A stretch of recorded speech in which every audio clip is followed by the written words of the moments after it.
Olá, tudo bem? Você conhece o trabalho do médico dedicado aos adolescentes? Se você ainda não ouviu falar dessa especialidade, no programa de hoje vai entender tudo sobre o ebiatra e como o atendimento deste profissional pode ajudar naquela etapa da vida em que seu filho já não é mais uma criança. Antes da gente iniciar a entrevista com a ebiatra Bruna Camargo, eu te convido para assistir uma reportagem sobre os benefícios da atividade física na adolescência. Vamos ver?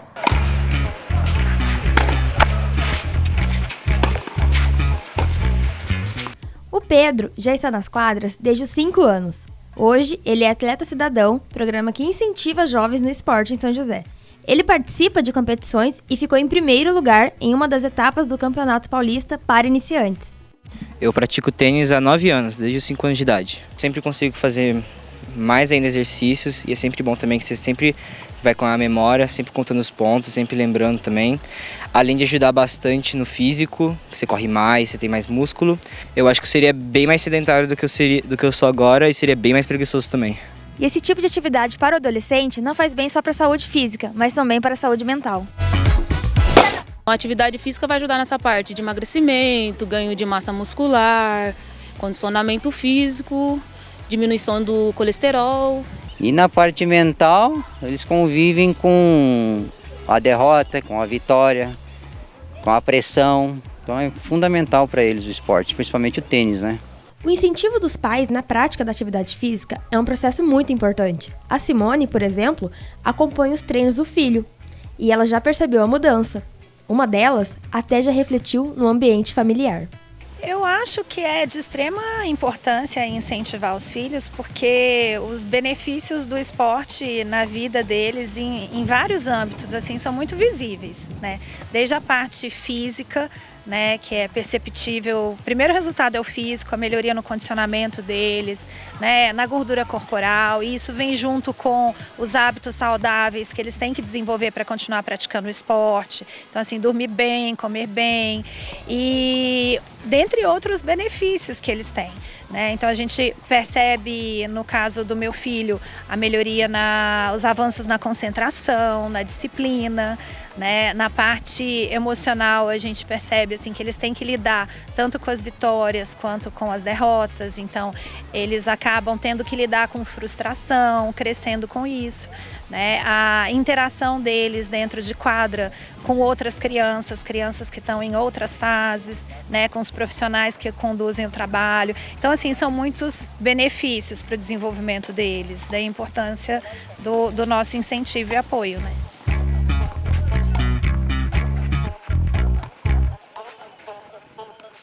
Como a gente conferiu na reportagem, é muito importante incluir atividades físicas na rotina dos adolescentes. Doutora Bruna, tudo bem? Olá, tudo bem? Obrigada, aceitou o nosso convite. Obrigada a vocês. Doutora, para a gente começar, como nós acompanhamos na reportagem, atividade física faz bem em qualquer etapa da vida, né? Mas principalmente na adolescência. Quais são os benefícios?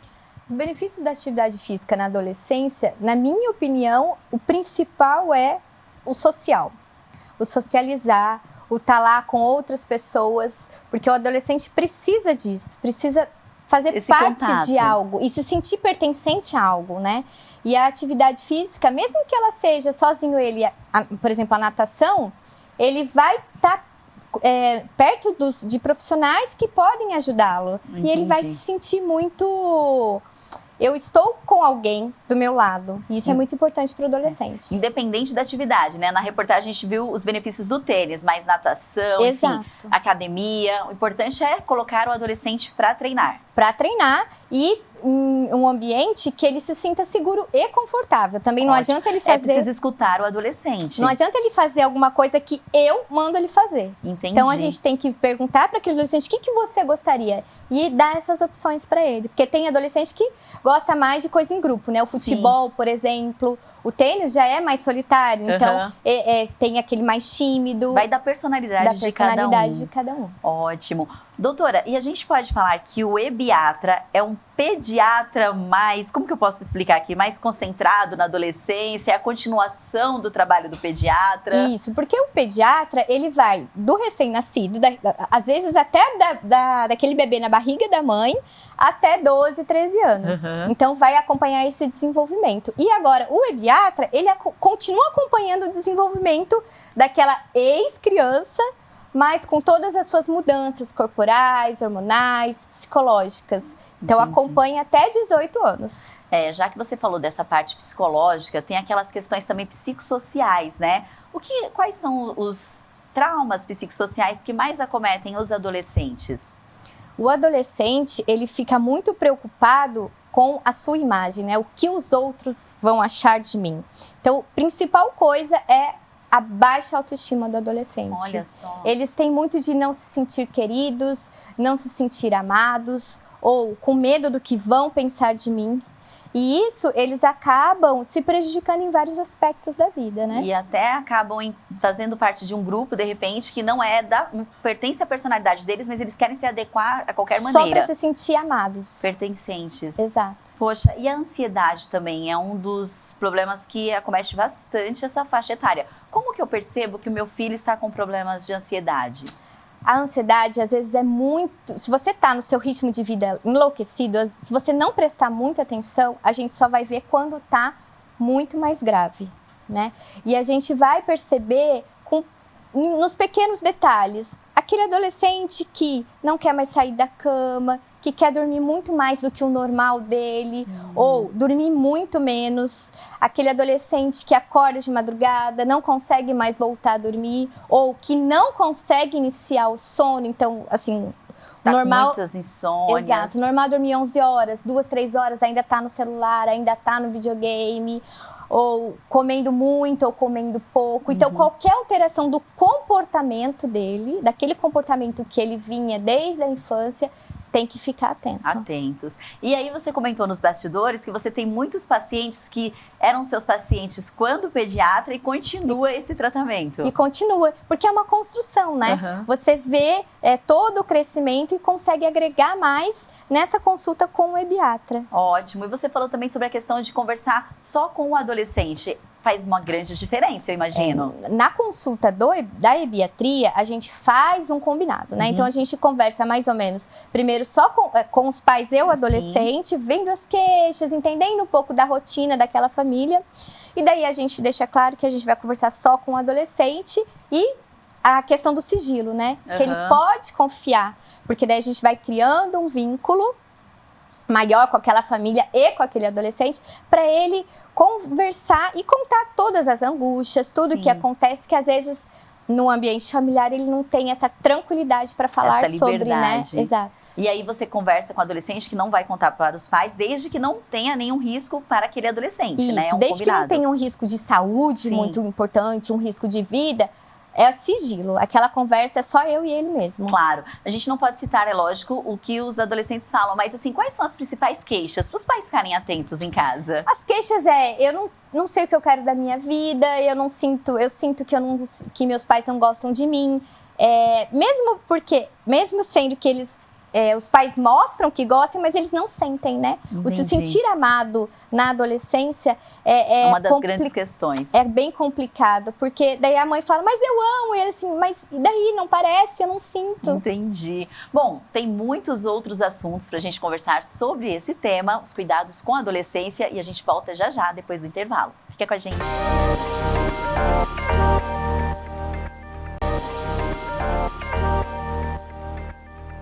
Estamos de volta. O ebiatra está preparado, mais do que um pediatra ou um clínico geral, para lidar com os temas da puberdade, estirão de crescimento e mudanças físicas típicas da adolescência. Além disso, esse especialista também sabe como tratar as transformações psicossociais, que são comuns dessa faixa etária.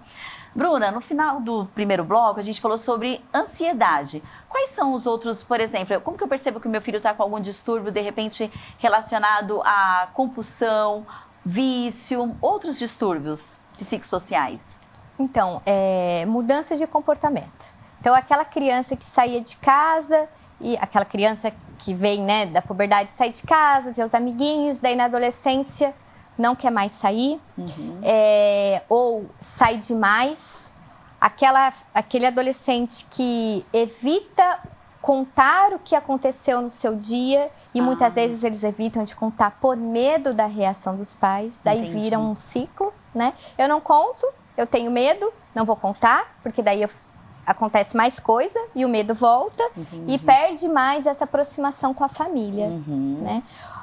O adolescente que não participa mais daquelas refeições familiares que são importantes, né? Pelo menos uma refeição ao dia com a família. Sim.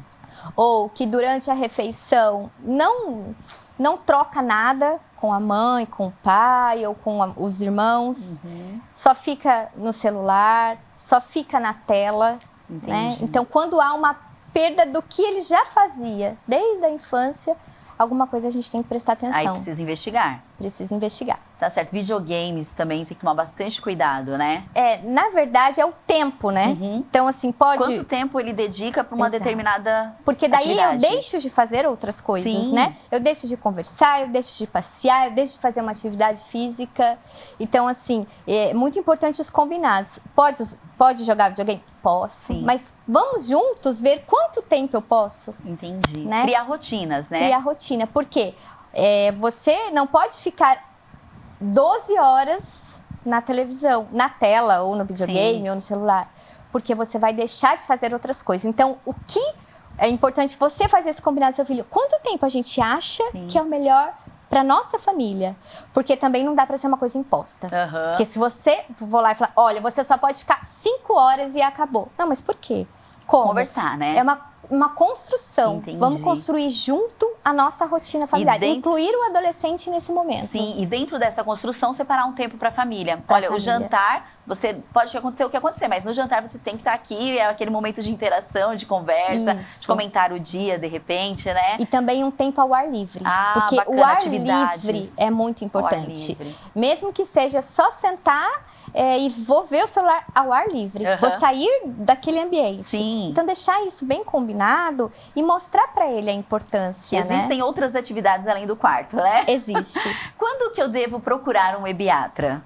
Eu acho que deu 14 anos, o ebiatra. Já procura. Continuar. Porque é importante anualmente, mesmo que não tenha nada, mesmo que você não perceba preventivo. nada. Exato. Igual a mulher vai no ginecologista, o homem vai no urologista, é importante o adolescente passar uma consulta com o pediatra anualmente. Então, e se a gente vê que tem alguma questão, a gente pede para voltar antes. Ótimo. Né? E qual que é a diferença do pediatra para o ebiatra? É uma dúvida que eu tenho certeza que está aí na cabecinha de muitos telespectadores. São os assuntos tratados, né? A gente trata o adolescente, os assuntos do adolescente, aqueles do dia a dia deles, né? E o adolescente fala pra gente, não é mais a mãe que vai lá e vai falar, olha, fez xixi, fez cocô, comeu, não comeu a vacina.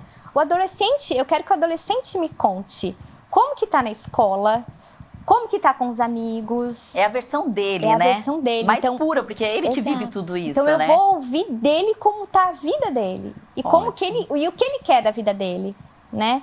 Em quem ele confia, em quem que ele se espelha para um futuro. Porque muitos chegam e falam assim, eu não sei o que eu quero mais da minha vida, e eu não sei o que eu quero do que futuro. Eles também vão ficar, assim, vão se sentirem importantes. Olha só, eu tenho um médico, um especialista para minha, né, para minha faixa etária. Que bacana. E alguns hormônios também provocam aí algumas alterações nos meninos, nas meninas. Quais são essas alterações, esses hormônios? A gente pode dizer na adolescência ou na pré-adolescência? Na pré-adolescência a gente consegue perceber algumas mudanças físicas no corpinho deles. Então, assim, a menina já começa a ter mais pelinho na região genital, na axila, começa a crescer brotinho mamário. Os meninos, o que eles mais se apegam é a alteração de voz, né? A voz vai ficando mais grossa, só que ao mesmo tempo ela volta e fica fina. Isso também pode ser motivo de bullying no menino. Sim, eles sofrem nessa eles etapa. sofrem. A própria família mesmo, porque eu tenho sobrinhos que passaram por essa fase, a gente fala, nossa, que vozeirão, e aí eu percebia que ele ficava assim, né, ô tia, pô. Aí eles não querem nem conversar, porque a gente fica falando do vozeirão deles, né? Então, mas como que a gente lida nessa fase? elogia, não fala nada, que tá com vozeirão, Não fala finge que não nada. ouviu, Não deixa fala quieto. nada e deixa. Porque Deixa se ele quieto. tiver liberdade pra chegar pro cuidador, né, pra mãe Uhum. ou pro tio, e O fato de fazer uma simples brincadeira pode inibir. pode inibir. Gente, olha só, poxa E vida, se você viu? faz uma brincadeira com ele vai fazer essa brincadeira na os escola, colegas. com os amigos, porque ele acha natural. Olha só, é verdade. E aí tem a puberdade, pré-adolescência e adolescência. O que diferencia uma fase da outra? As alterações do corpo, principalmente, Uhum. né? Porque a puberdade é quando a gente começa a perceber as mudanças do corpo. Uhum. Então, do menino também tem o aumento de testículo, né? E daí eles têm que se conhecer, têm que ver o que é normal, porque também é uma época de que a gente pode ter câncer de testículo, por exemplo. Se ele não conhecer o que é normal, como ele vai saber Sim. que alguma coisa está errada, Uhum. né? Há mudanças no psicológico mesmo, que a gente Sim. tem mudanças neuronais, né? Então ele vai ficando pode ficar mais irritado, pode ficar mais cansado, mais sonolento, né? Ou aquela criança que quer dormir muito. Isso também pode acontecer por mudanças Uhum. hormonais. Entendi. E aí é o que diferencia uma fase da outra. Bom, a depressão na adolescência não tem uma causa única. Na verdade, a doença vem de uma série de fatores internos e externos. Isso inclui genética, doenças crônicas e o ambiente. A fase da adolescência carrega alguns desafios. Isso porque o jovem vive um momento de transição entre a infância e a vida de adulto, né? Passa para adulto. E ao mesmo tempo, essa fase é cheia de novas experiências, descobertas, emoções. Nós preparamos um quadro aqui, por favor, Matheus, coloca pra gente. Olha lá, alguns sintomas da depressão em jovens. Falta de entusiasmo, energia ou motivação. Isso também pode ser confundido com algumas doenças mesmo. Então, uma anemia, uma deficiência de vitamina. Tem que investigar. Tem que investigar, né? Ótimo. Porque, vai falar, isso é da idade, mas às vezes não é da idade. Pode ser um Às problema vezes clínico. É um problema de verdade. Ótimo, bom ficar atento. Afastamento ou isolamento de atividades sociais? Eu não quero mais ir no parque, eu não quero ir na festa de aniversário. Daí vem, por quê? Porque eu tô com vergonha do meu corpo, ou porque eu não me sinto querido no meu grupo de amigos. Então, quando eu começo a me afastar dos meus amigos, eu Pode preciso ser. estar atento também. Uma depressão começando ali. Confusão ou dificuldade de tomar decisões? Aquela criança que na escola ela conseguia fazer tudo, né? Assim, todas as atividades. Daí começa. Perde a autonomia, de repente. Começa na adolescência e fala: nossa, eu não sei se eu quero, não sei como que eu faço. Eu não sei lidar com situações, por exemplo, com uma prova. Simples. Tem mais um, por favor, Matheus. Vamos lá. Baixo rendimento escolar. A gente acabou de falar da questão das provas, né? E isso, a gente tem muita evasão escolar. Então começa a faltar. Faltar muito. A faltar muito, porque eu não tenho mais interesse em ir, porque eu não vejo mais motivo em ir. Olha. Problemas alimentares, que é a compulsão, ou a falta, né, de apetite, de repente. Exato. Então, eu como muito e eu não consigo entender minha saciedade, porque eu tô comendo, eu acabo de comer, procuro mais comida. Ou eu recuso aquela refeição, eu não quero. Também pode ter problemas clínicos aí. Então, a gente precisa investigar também. Tá certo. Doutora, eu preciso chamar um intervalo. Então, depois do intervalo, a gente volta nessa tela para falar sobre insônia e distúrbios do sono. E tem uma outra tela também. Então, fica com a gente que a gente volta já já.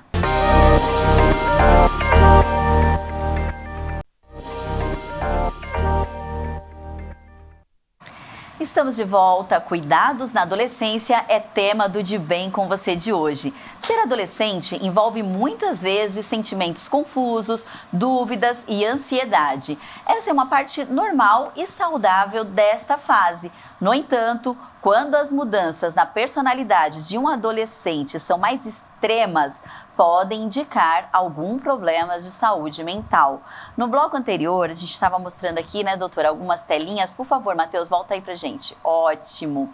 Nós falamos sobre baixo rendimento escolar, que são alguns dos sintomas de depressão em jovens, né? E problemas alimentares. Ficou faltando insônia e distúrbio de sono. Isso. Tem muito adolescente com dificuldade de dormir, principalmente por conta de uso de telas. Ou aquele adolescente que dorme e acorda 3 horas da manhã, porque o cortisol, que é o hormônio do estresse, tá elevadíssimo e não consegue voltar a dormir mais. A claridade das telas também, né? De repente procurar ali um ambiente mais escuro, né? E isso é muito importante, fazer uma higiene do sono, né? Sim, preparar antes de dormir, né, doutora? O próximo, por favor, Matheus, os 2 últimos tópicos. Olha lá, baixa autoestima ou sensação de culpa. Tem muitas dessas queixas lá? Tem muito. E às vezes o pai se separou da mãe, a culpa é, eles se sentem muito culpados, Olha né? Só. Então, a professora brigou com a turma. Eu sou culpado. Então, isso prejudica muito a sua autoestima mesmo. Poxa, e automutilação é muito comum, né? Como que os pais podem perceber? É comum. E isso tem que ficar muito atento, porque esses adolescentes são muito espertos. Eles podem se machucar em locais que você não vê, né? Entendi. Aqui, na Até perna. porque chega uma fase que você não dá mais banho no seu Você filho, não dá mais né? banho, né? Então, em locais mais escondidos, que eles se escondem com a roupa. E às vezes você só vai perceber quando quando tá muito grave, né? Quando tá muito, assim, visível realmente. E quais os fatores que podem levar os jovens para automutilação? Que antigamente a gente não escutava tanto, mas hoje está muito comum esse tema, né? Tá muito comum, porque eles veem muito, né? Eles repetem, né? Eles têm acesso à informação na internet. E repete esse comportamento. E repete. Nossa, poxa vida. E o que não é normal na adolescência? Que foge completamente do normal? É a vontade de não viver. Eu não tenho mais vontade de viver, perder a vontade das coisas. Não quero mais viver, eu não quero mais ir para a escola, eu não quero mais ter amigos. Isso já é o extremo que a gente realmente precisa de tomar uma atitude hoje para essa criança, para esse adolescente. E ficar atentos ali nos primeiros sinais, né? Não deixar chegar no ponto de uma depressão mais grave, né, doutora? Porque às vezes a gente só percebe quando ele já tentou o suicídio, por exemplo. Tem que ficar atento. Bom, a pré-adolescência é indicada por muitos pais como o período mais difícil no relacionamento com os filhos. Apesar de ser um período desafiador para ambos, é essencial criar laços afetivos nesse momento. Como criar esses laços afetivos, doutora Bruna? Desde a infância, desde o bebezinho que cai, você pega no colo, desde aquela bola que ele joga no vidro e quebra e você com carinho vai explicar como que vai acontecer. Para na adolescência, se ele fizer alguma coisa, ele vai te procurar. Porque eles têm um porto seguro, né? A gente chama de apego seguro. Então eu posso confiar. Eu preciso do meu pai aqui para me ajudar. E não eu estou com medo do meu pai nessa fase. E esse apego seguro começa desde bebezinho. Desde bebê. E daí, quando você não tem isso na pré-adolescência, você pode reconstruir isso, né? Ah, sim, é possível, né? Corrigir a rota. É possível. Como corrigir? Conversando, querendo saber daquele pré-adolescente. Então, assim, vendo o lado dele. Sim. Você fez isso, mas por quê? Como eu posso te ajudar? E não impondo as coisas, construindo uma relação de igual para igual, respeito. Porque às vezes a gente quer, eu sou o pai, eu vou mandar e pronto, você vai ficar quieto. Não. Muitas famílias têm filhos únicos. Isso às vezes é um problema para o adolescente, né? Que ele gostaria de ter mais outras famílias também que, sei lá, são irmãos quase que na mesma faixa etária. Esse controle também é importante, né? Também é importante, né? E é importante desde criança também, não causar uma competição entre os irmãos, porque eles têm que ser amigos. Então, o seu irmão fez isso, você não vai fazer? Isso já vai prejudicar a autoestima da criança, do adolescente também. Olha só. Então, fazer uma relação de amizade e não de competição em casa. E nem de competição próprio pai ou mãe. Eu mando aqui. Essa autoridade extrema, né? Desnecessário. Então, assim, vamos juntos construir uma relação da família mesmo. Poxa, que bacana, quantas dicas especiais.